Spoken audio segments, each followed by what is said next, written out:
उत्तर प्रदेश में अपराधियों को बंदूक की गोली के सहारे सबक सिखाने के लिए फेमस यूपी पुलिस अब बंदूक उठाने में टाएं टाएं फिस हो रही है। यूपी पुलिस के सिपाही और दरोगा न राइफल को ढंग से उठा सके, न ही पिस्टल को असेंबल कर सके।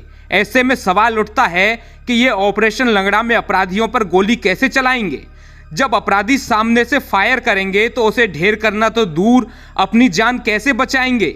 अधिकारियों के सामने होती इस बेइज्जती के दौरान सिपाही से लेकर दरोगा तक बगले झांकते नजर आए। जब सवाल पूछा गया तो सिपाही को तो मानो सांप ही सूंघ गया। बेचारे हेड कांस्टेबल साहब को जवाब देने के लिए आगे आना पड़ा, लेकिन इसके बावजूद भी इस किरकिरी को होने से वो रोक नहीं पाए। अपराधियों के सामने हो रही बेइज्जती को पूरा थाना चुपचाप देख रहा था। बड़े साहब को देखकर लग रहा था मानो कभी गुस्से तो कभी हंसी को बड़ी मुश्किल से रोक पा रहे हैं। एक पिस्टल को असेंबल करने के लिए खाकी वर्दी पर 2 स्टार लगाए दरोगा जी भी जमीन पर बैठ जाते हैं, सिर से लेकर एड़ी तक का जोर लगा देते हैं, लेकिन वो एक पिस्टल को असेंबल नहीं कर पाते। ये तो कुछ नहीं, यूपी की होनहार पुलिस का आलम यह है कि पिस्टल को कॉक तक नहीं कर पाते।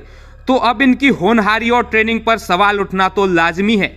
चलिए पहले आपको ये वीडियो दिखाते हैं, आप खुद देखिए कि किस तरह से अधिकारियों के सवालों के तीर से बचने के लिए बहानों की बड़ी ढाल तैयार की जाती है, लेकिन बावजूद उसके ये अपनी बेइज्जती को बचा नहीं पाए। ये तो गया ही नहीं है, 6 महीने से गया नहीं। दरअसल ये वीडियो गाजियाबाद देहात के थाना निवाड़ी के निरीक्षण के दौरान सामने आया, जहां एक दरोगा पिस्टल को न सही से कॉक कर पाए न असेंबल।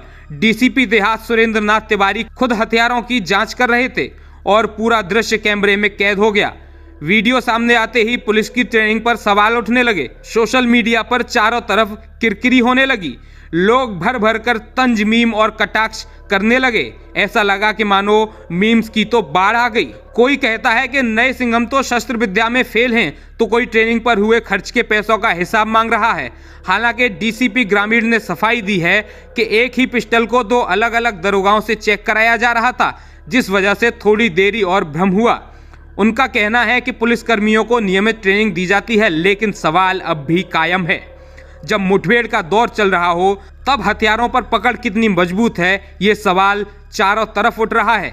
फैसला अब सोशल मीडिया पर जनता की अदालत कर रही है और सवाल उठाया जा रहा है कि ये कैसी पुलिस है जो 24 घंटे जिन हथियारों के बीच रहती है, जिन हथियारों को लेकर जनता की सुरक्षा करने का दावा करती है, उन्हीं हथियारों को न कॉक कर पा रहे हैं, ना उन्हें असेंबल कर पा रहे हैं। उन हथियारों को असेंबल करने में मानो इनके पसीने छूट रहे हैं।